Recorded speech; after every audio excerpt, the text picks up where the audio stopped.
Merry Christmas, everyone. This is Griever back here, bringing you guys the latest behind-the-bar reviews, this week's chapter, and the last chapter, as far as we know, of 2018 is chapter 928 of One Piece. And I was far more interested. I'm glad we got this information. I am.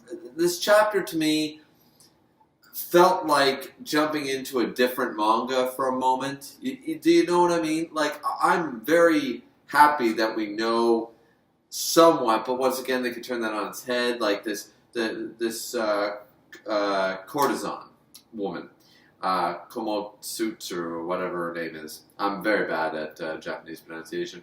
I'm glad we understand a bit of her character. However, there will be half the community who will say this is still a ruse, and then another half will say, no, she really is all about the money. So this, I won't say was a waste of part of a chapter. However, at the end of the day, the community is still going to be divided on it. And that isn't necessarily a bad thing, but I was getting really interested at the beginning of the chapter. Alright, so the cover page was just a Frankie fan art thing, so no big deal. We see that Raizo has definitely, like was spoken about in the last chapter, has definitely infiltrated the quarry. In the prison, they're all talking and stuff. Luffy just, pecking away sort of idea, doing some Minecraft or some RuneScape work, it seems. Leveling his mining skill tree. And then we see that the old man Hyo, he's just weak and feeble and kind of am I missing something? Is he thinking all this stuff and only going, or is he talking to himself? Like, I don't fully get it, like, because the speech bubbles and such. But I'm going to assume that he's actually saying some of this, or it's coming out very different, but we don't see the difference. Either way, because Luffy seems to say, oh, here, thanks, man, but you're kind of beaten up. But he gives old man Hyo, who's very grateful to Luffy and such, gives him the food stamps, food tickets, whatever, and says, here, take some, and just, and the old man's like, no, they'll know that like, you did this, and they won't give me any, but then it's kind of like, well, just use them sparingly, like, you're hungry, go give them, like, 2 food tickets, get your 2 dongo, eat that, and, like, save them, sort of idea. Of course, Raizo shows up, he explains that, the sea stone handcuffs, I found the key, but getting it's going to be a bit of a bitch because it's in a very secure location, tightly protected, plus the key to the sea stone handcuffs is in a sea stone box. Damn, there's a lot of sea stone in Wano. I mean, we understand why, but still, there's a lot of sea stone in Wano. Now, after this, we see Caribou. Caribou shows up, or Karibo. A lot of people call him Karibo. But the translation that I read is literally spelt like caribou, like the elk-type cousin thing that lives in Canada. So, and as a Canadian, I say caribou. Whatever, we're not here to do a pronunciation lesson. So, Caribou over here, who's got nothing really, I don't know. He's kind of like, yeah, Straw Hat, hello, why don't we team up? Why don't we be buddies? Because I want to get out of here. I know you're planning a little escape, and if you and I work together, and Luffy's just like, nope, got no time for you. And he's like, come on, man, please. He's like, no, go team up with Kid. And he's like, no, I'm not teaming up with Kid. Kid apparently tried to go after Big Mom, and at first here I'm like, whoa, is this a translation issue? I literally thought that this was a translation problem when I first read this page, when it says Kid went after Big Mom. I'm like, so Kid, in this 2-year time skip, he not only went after Red Hair, not only fought against Kaido, but now he also, during all this, went after Big Mom? I'm like, dude's ambitious, you gotta give him that. In those 2 years, he's doing, to be fair, Luffy's been doing a lot of shit since the 2 years, but, I don't know. Anyways, this is all rumors, and it's all false, according to Kid, who shows up to stop these rumors in his tracks, that he went after Big Mom, and one of Big Mom's subordinates tore his arm off. That's why he's got the different arm and such, the mechanical arm. Uh, and he's like, no, I'm not teaming up with him. He's got a bad rep and all that stuff. Kid actually shows up and corrects this and says, I've never gone after Big Mom. However, I did fight against one of her commanders. And I'm like, so, I mean, Kid ain't no slouch. We saw what Luffy's capable of, so we know the Kid can definitely go toe-to-toe with most of the Big Mom commanders. He's in that tier. He might not be first. I mean, a lot of people would argue that he's the same level as Luffy, and that would mean that he's roughly, like, he's definitely Yonko commander level, but is he first mate of a Yonko? Because, I mean, there's still the whole Katakuri's L, is it a real L, all that kind of stuff. So, I mean, you just have to take into consideration who are the 4 considered first mates or strongest next to their Yonko captains, and do you think Luffy and Kid can fight them? Post in the comments below. What are your theories? My opinion is that as far as I'm aware of who I consider the first mate of each Yonko crew, that being Ben Beckman, that being Marco the Phoenix, or at the time, we'll say, that being Katakuri, that being King, who we don't know really enough about yet, and, of course, we have the Blackbeard Pirates with Shiryu of the Rain. I would say currently that it'd be a hard fight for any of them, but I don't think any of them are really making it out of there. I honestly believe that those characters are still just that in the same tier, but they're still that one step up from Luffy and Kid. People will once again argue that Luffy defeated Katakuri, so that makes him such, blah, blah, blah. But once again, that's the fun of YouTube, guys. That's the fun of this community. So please post in the comments down below what you think, where you think these two rank. Now, I've just been avoiding. I've been avoiding what we all want to talk about. Is that after he says that, no, I wounded Big Mom's commander, stole what I wanted and left. This arm, I lost it in a fight with the red hair fucking pirates. The red-haired pirates. He didn't say red hair, but the red hair pirates. So, I mean, we've seen this already. Everyone thinks that they're like the good guys and they're the fun-loving, but we've seen Lucky Roo just pop a guy. Like, nope, bang, out of here. Like, was the guy abandoned? Sure, but we've seen they aren't above headshots. They don't try to, oh, well, we fight, we're so strong, but we always fight not to kill life, but preserve life. They're pirates. They kill people. That's what they do. And what did they do to Kid? They just cut off his arm and said, kicked him, probably gave him a scar, and said, get out of here. We got no time for you. You are not ready for us. The fact that Kid somehow, wherever he found them and tracked them down to, the fact that he went through all these islands and got to the red hair, that's pretty impressive on its own. But either way, they go through this. Caribou's all, Caribou, he's all shaken up. And he says, but now I'm not focused on that. I have no desire to fight against Big Mom. I have no desire to fight against Red Hair. What I want to do is beat Kaido. And then Luffy, of course, proclaims, no, I'm going to beat Kaido. And that's pretty much that. The next part of the chapter moves on to, the courtesan and her whole backstory with being basically, Nami's got to, step up her game if she wants to be the top money grubber, the gold digger fruit sort of idea, because we got a gold digger, guys. We have a gold digger. We got a gopher. Because this chapter can be summed up, like, that was the big talking point to me, was all the stuff that happened with Luffy and Kid and what Caribou was trying to say and all that stuff. The next half of the chapter, suffice it to say, is I know this comes from somewhere.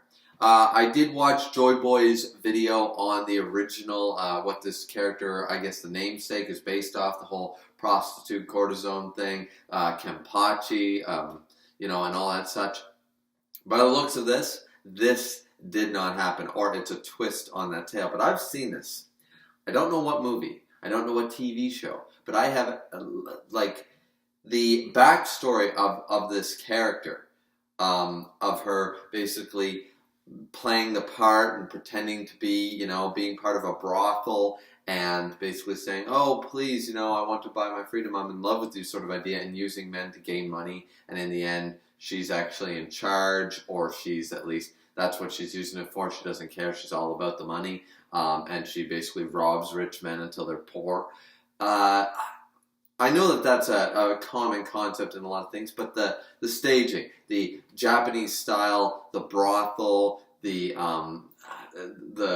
era, the feudal era sort of thing they're going for.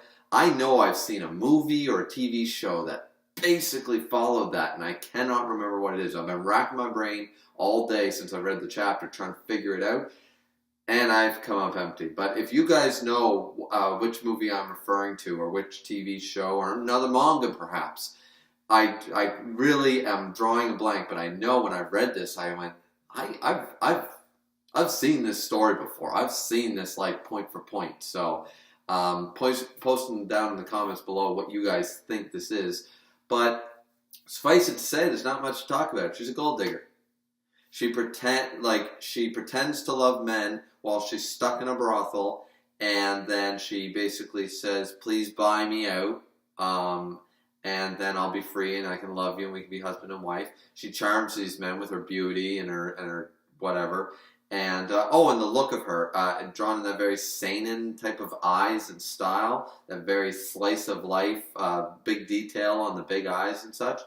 That's pretty cool. I like that Oda took the time to really distinctively make her eyes special, sort of idea, to enhance that she's supposed to be so beautiful. That's pretty cool. And suffice it to say, it's just, she does this, and then of course she uses the men, and once they're robbed of all the money, she goes, well, I don't like poor people, so, end of the day. And the issue, once again, that I have is, once again, I wouldn't call it, I hate to say issue, because after all this, we find out, okay, because 3 guys show up that clearly all got taken by her, and then they're like, we're going to kill you and stuff, and they get beaten down like they're nobodies, and they're just like, well, I hate poor people, la la la la, and she heads over to the palace. So, and then the last page of the chapter states Momo and Taka, they're talking, and the thing is that what is said here and why they're bringing this page up now leads us to believe that the courtesan is Hiyori, the 26-year-old who is Momo's little sister. And he says, well, I cannot meet with her until we win this war. But I believe she's alive because people say they saw my mother die. So, they've seen her die. That's the thing. But nobody has an account for my little sister. So where is she? And the fact that they put this page is either Oda trying to trip us up, like laying it on thick, so it's like, well, why would Oda put that page in just after we found out the backstory of the courtesan and got her face revealed and blah, blah, blah, blah, blah. And I know that people, myself included, have already suspected that the courtesan is potentially Hiyori looking for revenge. Okay, she's playing the part really damn well then. She's playing the part really damn well. I mean, I couldn't, the problem with this being, I'm just going to come out and say it. Now, as of this chapter, I am going to say that the courtesan is still potentially Hiyori, but is a bad person. And if that's true, that means Hiyori has turned and she's got no redemption. Because the issue with her, either this is all a farce, regardless if she's Hiyori or not, or it's a farce because she's Hiyori and it was all for the sake of her country. Oda's done it. He did it with a main character called Nami, who played the part of a gold-digging villain who used people for their money, and at the end of the day, it was all to save her village. So we're just doing a grand-scale version of Nami. I don't think Oda is going to copy and paste any of the Straw Hats backstories with any other characters. Not that close. Not that close. I refuse to believe that Oda, after over 900 chapters, over 20 years, would literally carbon copy one of his main characters onto a new character. I just don't see it. I don't see it. And if it is Hiyori, and such, and we have the same reasoning, like, well, no, like to save your country, save your village, same idea. There's no excuse for treating people like crap for that reason. And since we've already had it with Nami, there's another character who was evil at heart, evil to the core, and you could flip it on its side, but Pudding. Pudding. Last arc, once again, Wano is not Whole Cake. It's going to be literally a 180 from Whole Cake Island. Oda is not going to repeat. There is going to be major differences between Whole Cake Island and the Wano Country arc. And it's the same, like, he's not going to run from Big Mom and just get out Scott, like, separate the crew and get out and all that stuff, and that's going to be, it's not going to be the same ending as Whole Cake. It's not going to be the same, he's going to fight against King, and that's going to be the major fight in Wano. It's also not going to be, like, there are so many things that are not going to happen because it'd be too close to Whole Cake. And it's not that you can't do a similar thing in another arc. I mean, we've seen that with Alabasta and stuff like that, that there are similarities with different arcs there. But the issue is that arc just ended. Oda is not going to take something so hyped like Wano and then copy what he's been doing for the last couple of years and just basically retell Whole Cake with Kaido's crew. It's just not the way he's going to do it. The characters have evolved. The characters have learned. They have developed through this. So I just don't see him pulling a grand scale Nami, or if you want to look at it, another version of Pudding, who in the end, she was evil at first, sort of idea, because she was abused and all that stuff. And we saw that, like, at the whole time, well, she was nice, then she was evil, then she was actually not that evil, but still evil, sort of idea. He'd be doing something similar here with someone pretending to be, oh, I'm so pretty, I'm so nice, everyone loves me. Meanwhile, I'm a gold-digging bitch. And then all of a sudden be like, oh no, that is my sister, and I know you're still my little sister at heart. You abandoned us, Momo. What was I supposed to do? And break down and then have this whole turn change during the main battle against Kaido. It'd be Pudding 2.0. And if it's not that, it'd be Nami 2.0. So once again, I'm done with the rant, guys, but there's no way. So I'm just going to say it. She's a bad person. Whether she's Hiyori, it doesn't matter. If she's Hiyori or not, she's a bad person. She's evil. So I can still speculate and make the theories at that, but I'm not going to speculate that this is a farce or she's a good person or anything at heart or anything like that. I'm not going to say it anymore because it's been used in One Piece enough already. He's not going to do that here. I'd be disappointed in Oda if he did. So, what do you guys think? What do you think of that? Do you think that no, Oda, like it's still different? Here's why. Blah blah blah. Once again, post in the comments below. I love to read your guys' comments. I try to respond, timely and stuff, and I try to respond to every comment, even if it's just a thumbs up, even if it's a thumbs down. I go, well, you watched the video, thanks for the view anyway, sort of idea. I always try to respond to every comment, so please let me know what you think of this in the comment section down below. Tell me what your theories are on this. Is the courtesan Hiyori? And if it's not, is she still going to be a good person? And tell me why it would not be Nami/Pudding 2.0, or a kind of a fusion of the two stories in this character. I would really like to hear you guys' thoughts. That being said, guys, this has been chapter 928 of One Piece, our final chapter of 2018. What a year for One Piece. It's been fantastic. Once again, guys, it's close enough to Christmas, so Merry Christmas to everyone who celebrates. And if I don't make another video between then, because it's been a busy month, I know my channel's been slacking a little bit, it's because holidays are nuts. Holidays are nuts. My first Christmas in my new house, in-laws coming for the first time, wife coming down, all that stuff. So I got a lot on my plate right now, but I hope to speak to you guys in between Christmas and New Year's and wish you guys a Happy New Year's. If I don't get the chance, Merry Christmas, Happy New Year's, and we'll talk to you guys later. So this has been Griever with your Behind the Bar reviews for One Piece. Drink responsibly as always. See you next time.